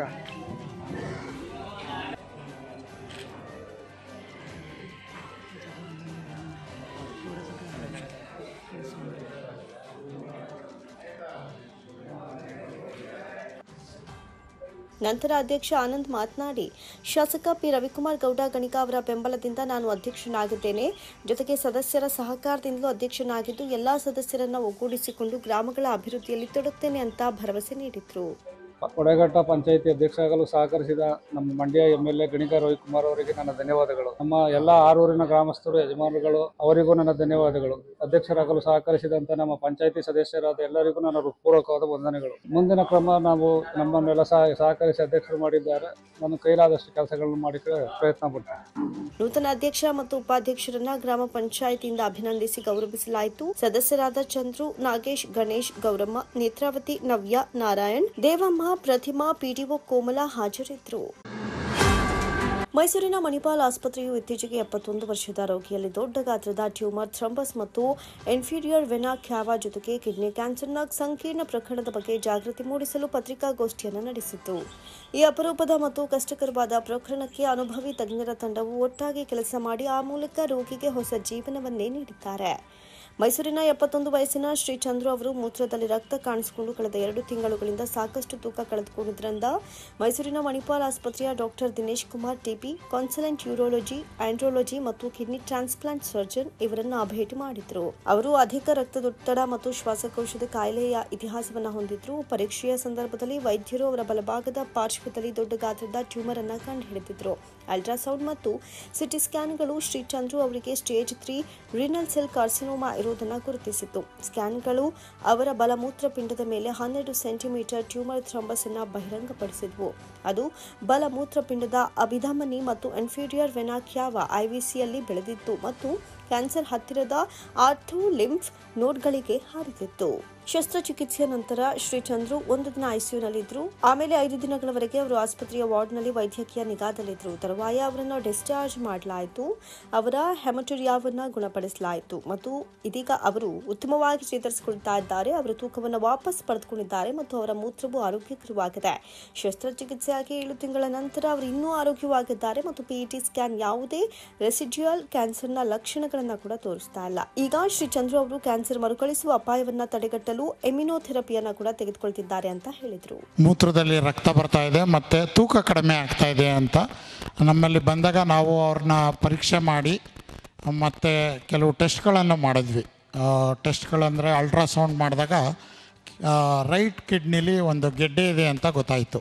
ಸೊ ಅದು ಆ ಗೆಡ್ಡೆ ಯಾವ ಥರ ಗೆಡ್ಡೆ ಅನ್ನೋದಕ್ಕೆ ನಾವು ಖಚಿತಪಡಿಸ್ಕೊಳ್ಳೋಕ್ಕೆ CT ಯೂರೋಗ್ರಾಮ್ ಟೆಸ್ಟ್ ಮಾಡಿದ್ವಿ. CT ಸ್ಕ್ಯಾನ್ ಮಾಡೋದ್ರಿಂದ ನಮಗೆ ಅದು ಗೆಡ್ಡೆ ಎಷ್ಟು ದೊಡ್ಡದಿದೆ, ಅದು ಏನಾದ್ರು ಕ್ಯಾನ್ಸರ್ ಗೆಡ್ಡೆನಾ ಮತ್ತು ಅದೆಲ್ಲರೂ ಬೇರೆ ಕಡೆಗೆ ಸ್ಪ್ರೆಡ್ ಆಗಿದೆಯಾ ಅನ್ನೋದು ಗೊತ್ತಾಗತ್ತೆ. ಸೊ CT ಸ್ಕ್ಯಾನ್ ಮಾಡಿದಾಗ ಇದು ರೈಟ್ ಕಿಡ್ನಿದು ಕ್ಯಾನ್ಸರ್ ಅಂತ ಗೊತ್ತಾಯಿತು. ರೀನಲ್ ಸೆಲ್ ಕಾರ್ಸಿನೋಮಾ ಅಂತೀವಿ ನಾವು. ಅದು ಬರೀ ಕಿಡ್ನಿಗೆ ಅಲ್ಲದೆ ಅದು ಅಲ್ಲಿಂದ ರೀನಲ್ ವೇನಿಂದ ಮುಖಾಂತರ ಒಂದು ಇನ್ಫೀರಿಯರ್ ವೆನಾ ಕೇವಾ ಅಂದರೆ ಇದು ಒಂದು ದೊಡ್ಡ ರಕ್ತನಾಳ, ಇದು ವೇನ್ ಅಂತೀವಿ. ಇದು ಕೆಳಹೊಟ್ಟೆ ಮತ್ತು ಕಾಲುಗಳಿಂದ ರಕ್ತವನ್ನು ವಾಪಸ್ ತಗೊಂಡೋಗಿ ಹಾರ್ಟ್ಗೆ ಸೇರಿಸುವಂಥ ಒಂದು ರಕ್ತನಾಳ. ಇದು ಒಂದು ದೊಡ್ಡ ರಕ್ತನಾಳ. ಈ ಕಿಡ್ನಿ ಕ್ಯಾನ್ಸರು ಅಲ್ಲಿವರೆಗೂ ರಕ್ತನಾಳದವರೆಗೂ ಇನ್ಫೀರಿಯರ್ ವೆನಾ ಕೇವಾ ಅಂತೀವಿ. ಸೊ ಅಲ್ಲಿವರೆಗೂ ಅದು ಹಬ್ಬಿತ್ತು. ಆ ರಕ್ತನಾಳದ್ದು ಸ್ಟೇಜ್ ನಾವು ಕ್ಯಾಲ್ಕುಲೇಟ್ ಮಾಡಿದಾಗ ಬರೀ ರೀನಲ್ ವೇನಲ್ಲೇ ಇದ್ದರೆ ಸ್ಟೇಜ್ 1 ಅಂತೀವಿ. ಅದು ರಕ್ತನಾಳದು ಲಿವರ್ವರೆಗೂ ಹೋಗಿದ್ರೆ ಸ್ಟೇಜ್ 2 ಅಂತೀವಿ. ಮತ್ತು ಅದು ಲಿವರಿಂದ ಮೇಲೆ ಹೋಗಿ ಹಾರ್ಟ್ವರೆಗೂ ಹೋಗುತ್ತೆ ಕೆಲವು ಸಲ, ರೈಟ್ ಸೈಡ್ ಆಫ್ ಹಾರ್ಟ್ವರೆಗೂ. ಸೊ ಆ ಒಂದು ಕಿಡ್ನಿದು ಟ್ಯೂಮರು ಥ್ರಾಂಬಸ್ಸು, ಕಿಡ್ನಿ ರೀನಲ್ ಸೆಲ್ ಕಾರ್ಸಿನೋಮಾದು ಥ್ರಾಂಬಸ್ಸು ಅಲ್ಲಿವರೆಗೂ ಹೋಗಿತ್ತು. ಅದ್ರ ಜೊತೆಗೆ ಲಿಂಫ್ ನೋಡ್ ಅಂತ ಹೇಳ್ತೀವಿ, ಪಕ್ಕ ಇರುವಂಥ ಒಂದು ಲಿಂಫ್ ಡ್ರೈನೇಜ್ ಮಾಡುವಂಥ ಒಂದು ಲಿಂಫ್ ನೋಡ್ಸ್ಗಳಿರುತ್ತೆ. ಸೊ ಅಲ್ಲಿಗೂ ಹೋಗಿತ್ತು. ಸೊ CT ಸ್ಕ್ಯಾನ್ ಮಾಡಿದಾಗ ಇದು ಸ್ಟೇಜ್ 3 ಕ್ಯಾನ್ಸರ್ ಅಂತ ಗೊತ್ತಾಯಿತು. ಸ್ಟೇಜ್ 1 ಅಂದರೆ ಬರೀ ಕಿಡ್ನಿಲೇ ಲೆಸ್ ದೆನ್ 7 ಸೆಂಟಿಮೀಟ್ರ್ ಇದ್ದರೆ ಸ್ಟೇಜ್ 1 ಅಂತೀವಿ. ಮೋರ್ ದೆನ್ 7 ಸೆಂಟಿಮೀಟರ್ ಇದ್ದರೆ ಸ್ಟೇಜ್ 2 ಅಂತೀವಿ. ಅದು ರಕ್ತನಾಳಕ್ಕೆ ಹೋದಾಗ ಸ್ಟೇಜ್ 3 ಅಂತೀವಿ. ಸೊ ಸ್ಟೇಜ್ 3 ಕ್ಯಾನ್ಸರ್ಗೆ one of the best treatment ಅಂದರೆ ಇದು ಸರ್ಜರಿ ಮಾಡಿ ತೆಗೆಯುವಂಥದ್ದು. ಅದರಿಂದ ಕ್ಯಾನ್ಸರ್ ಬರೋಕ್ಕೆ ಸುಮಾರು ಕಾರಣಗಳಿರುತ್ತೆ. ಸೊ ಇದು ಬಂದಾಗ ನಾವು ತೋರಿಸ್ಕೊಂಡು ಅದಕ್ಕೆ ಯಾವುದೇ ಲಕ್ಷಣಗಳು ಕಾಮನ್ ಆಗಿರೋ ಲಕ್ಷಣಗಳನ್ನ ಫಸ್ಟ್ ಥಿಂಕ್ ಮಾಡಿದ್ರು ಕೆಲವು ಸಲ ಏನೇ ಪ್ರಾಬ್ಲಮ್ ಬಂದರೂ ಡಾಕ್ಟ್ರ್ ಹತ್ರ ಬಂದಾಗ ನಮಗೆ ಗೊತ್ತಿರುತ್ತೆ ಆ ಏಜಲ್ಲಿ ಆ ಒಂದು ತೊಂದರೆ ಬಂದಾಗ ಕಾಮನ್ ಆಗಿರೋ ತೊಂದರೆ ಅಲ್ಲದೆ ಬೇರೆ ಕಾರಣಗಳು ಇರ್ಬೋದಾ? ಫಾರ್ ಎಕ್ಸಾಂಪಲ್ ಈ ಪೇಷಂಟ್ಗೆ ಅವ್ರ ಮನೇಲಿ ಫಸ್ಟು ಹೀಟ್ ಇದೆ, ಉರಿ ಮೂತ್ರ ಇದೆ, ಇನ್ಫೆಕ್ಷನ್ ಆಗಿರ್ಬೋದು ಅಂತ ಸಿಂಪಲಾಗಿ ಅವರೇ ಮನೇಲಿ ರೆಮಿಡಿ ಟ್ರೀಟ್ಮೆಂಟ್ ಮಾಡ್ಕೊಂಡಿದ್ರು. 2 months ಆದಮೇಲೆ ಬಂದರು. ಸೊ ವೆಯ್ಟ್ ಎಲ್ಲ ಲೂಸ್ ಆಗಿ ಬ್ಲೀಡಿಂಗ್ ಜಾಸ್ತಿ ಆದಾಗ, ಸೊ ಅರ್ಲಿ ಬಂದರೆ ಅರ್ಲಿ ಡಿಟೆಕ್ಟ್ ಆದರೆ ಟ್ರೀಟ್ಮೆಂಟು ಈಸಿ, ಕ್ಯೂರೇಟಿವ್ ರೇಟು ಜಾಸ್ತಿ, ಮತ್ತು ಅವ್ರದ್ದು ಲೈಫ್ ಎಕ್ಸ್ಪೆಕ್ಟೆನ್ಸಿನೂ ಜಾಸ್ತಿ ಇರುತ್ತೆ.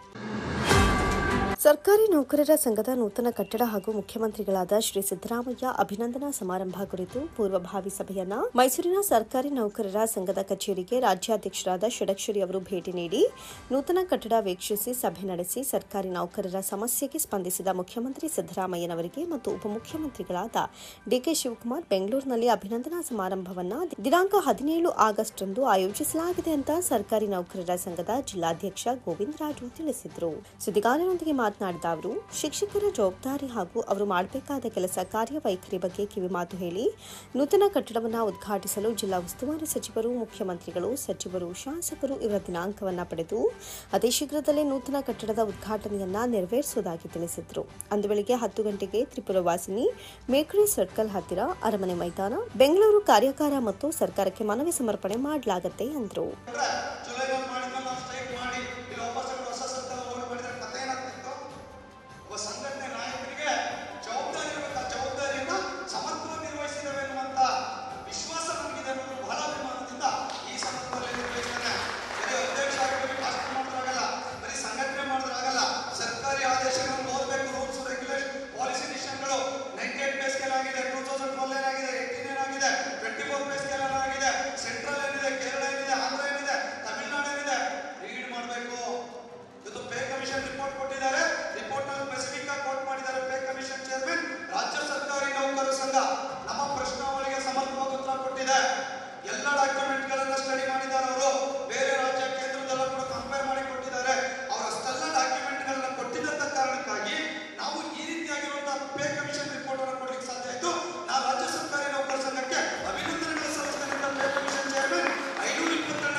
ಈ ಸಂದರ್ಭದಲ್ಲಿ ರಾಜ್ಯಾಧ್ಯಕ್ಷರಾದ ಶ್ರೀ ಸಿಎಸ್ ಷಡಕ್ಷರಿ ಅವರು, ಪ್ರಧಾನ ಕಾರ್ಯದರ್ಶಿ ಶ್ರೀನಿವಾಸ್, ಹಿರಿಯ ಉಪಾಧ್ಯಕ್ಷರಾದ ರುದ್ರಪ್ಪ ಹಾಗೂ ಬಸವರಾಜ್, ಉಪಾಧ್ಯಕ್ಷರುಗಳಾದ ಗಿರಿಗೌಡ, ಹರ್ಷ, ಸಿದ್ದೇಶ್, ದಿನೇಶ್, ಸೋಮಶೇಖರ್, ವೇಣು, ಕಾರ್ಯಕ್ರಮದ ಅಧ್ಯಕ್ಷತೆ ಜೆ ಗೋವಿಂದರಾಜು, ಜಿಲ್ಲಾಧ್ಯಕ್ಷರು, ಜಿಲ್ಲಾ ಕಾರ್ಯದರ್ಶಿ ರೇವಣ್ಣ, ಖಜಾಂಚಿ ರಮೇಶ್ ಕುಮಾರ್, ಹಿರಿಯ ಉಪಾಧ್ಯಕ್ಷ ಮಾಲಂಗಿ ಸುರೇಶ್, ಎಲ್ಲಾ ತಾಲೂಕಿನ ಅಧ್ಯಕ್ಷರುಗಳು, ಜಿಲ್ಲಾ ಸಂಘದ ಎಲ್ಲಾ ಪದಾಧಿಕಾರಿಗಳು, ಕಾರ್ಯಕಾರಿ ಸಮಿತಿ ಸದಸ್ಯರು ಉಪಸ್ಥಿತರಿದ್ದರು.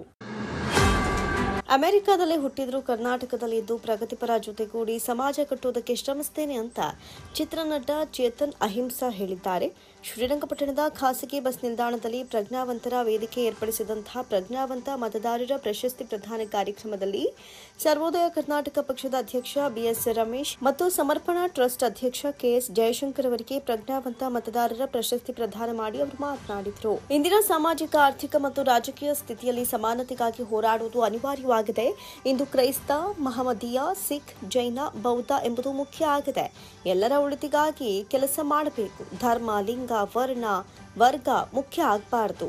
ಅಂಬೇಡ್ಕರ್, ಬುದ್ಧ, ಬಸವ, ಪೆರಿಯಾರ್, ಕುವೆಂಪು ಅವರ ಆಶಯದಂತೆ ಜನರನ್ನ ಪ್ರೇರೇಪಿಸುತ್ತೇನೆ. ಸಿಎಸ್ ವೆಂಕಟೇಶ್ ಅವರಂತಹ ಆಶಾವಾದಿಗಳ ಜೊತೆ ಸೇರಿಕೊಂಡು ಬಂಡವಾಳಶಾಹಿ ವ್ಯವಸ್ಥೆ, ಸರ್ವಾಧಿಕಾರ, ಸಾಮಾಜಿಕ ಅಸಮಾನತೆ ವಿರುದ್ಧ ಹೋರಾಡ್ತೇನೆ ಅಂತ ಹೇಳಿದರು. ಸೈದ್ಧಾಂತಿಕ ನೆಲೆಗಟ್ಟುಗಳಿದೆ, ಬೇರೆ ಬೇರೆ ಪಕ್ಷಗಳಿವೆ, ಬೇರೆ ಬೇರೆ ಹೋರಾಟಗಾರರಿದ್ದಾರೆ. ಏನು ಇವತ್ತಿನ ಪರಿಹಾರ, ಪರಿವರ್ತನೆ, ಪರ್ಯಾಯ ಸಿದ್ಧಾಂತ ಸಮಾಜಕ್ಕೆ ಉತ್ತಮವಾದ ಯಾವುದು ಅಂತ ಹುಡುಕಾಟ. ಭಾಷಣಗಳು ಕೇಳಿದೆ, ವಿಚಾರಗಳನ್ನು ಮಾತಾಡಿದೆ, ನಾನು ಕೂಡ ಓದ್ಕೊಂಡೆ. ಇವತ್ತು ಹೆಮ್ಮೆಯಿಂದ ಹೇಳ್ತೀನಿ, ಯಾವುದಾದ್ರೂ ಒಂದು ಉತ್ತಮ ಸಿದ್ಧಾಂತ ಇದ್ದರೆ ನಾವು ಕರ್ನಾಟಕಕ್ಕೆ 2024 ಮತ್ತು 21ನೇ ಶತಮಾನಕ್ಕೆ ಯಾವುದಾದ್ರೂ ಬೇಕಿದ್ರೆ ಅದು ಒಂದು ಬುದ್ಧ, ಬಸವ, ಅಂಬೇಡ್ಕರ್, ಪೆರಿಯಾರ್, ಪೂಲೆ, ಕುವೆಂಪು ಸಿದ್ಧಾಂತ. ಈ ಬುದ್ಧ, ಬಸವ, ಅಂಬೇಡ್ಕರ್, ಪೆರಿಯಾರ್, ಪೂಲೆ, ಕುವೆಂಪು ಸಿದ್ಧಾಂತ ವ್ಯಕ್ತಿಗಳಲ್ಲ, ಅದು ಒಂದು ವಾದ, ಅದು ಒಂದು ವಿಚಾರವಾದ.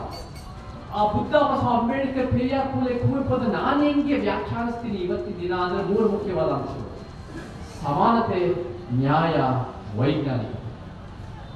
ಸಮಾನತೆ, ನ್ಯಾಯ, ವೈಜ್ಞಾನಿಕತೆ ಅಂದ್ರೆ ಸಮಾನತೆ ಅಂದ್ರೆ ಏನು?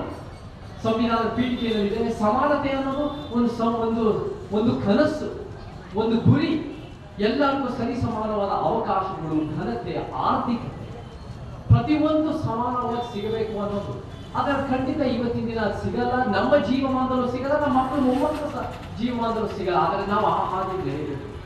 ಇವತ್ತು ಯಾರಾದ್ರೂ ನಿಜವಾಗ್ಲೂ ಬುದ್ಧ, ಬಸವ, ಅಂಬೇಡ್ಕರ್, ಪೆರಿಯಾರ್, ಪೂಲೆ, ಕುವೆಂಪು ಅನುಯಾಯಿಗಳಂದ್ರೆ ಯಾವ ಸಮುದಾಯದವರಲ್ಲ, ಯಾವ ಪಕ್ಷದವರಲ್ಲ, ಯಾವ ಸಂಘಟನೆಗಳಲ್ಲ, ಯಾರು ಅಂದ್ರೆ ಯಾವ ಸಮಾನತೆಗೋಸ್ಕರ ನಿಂತಿದ್ದಾರೋ ನಮ್ಮಂತ ನಿಮ್ಮಂತ ಸಮಾನತಾವಾದಿಗಳು ನಾವೇ ನಿಜವಾದ ಬುದ್ಧ, ಬಸವ, ಅಂಬೇಡ್ಕರ್, ಪೆರಿಯಾರ್, ಕುವೆಂಪು ಒಂದು ಉತ್ತರಾಧಿಕಾರಿಯಿಂದ ನಾನು ಹೆಮ್ಮೆಯಿಂದ.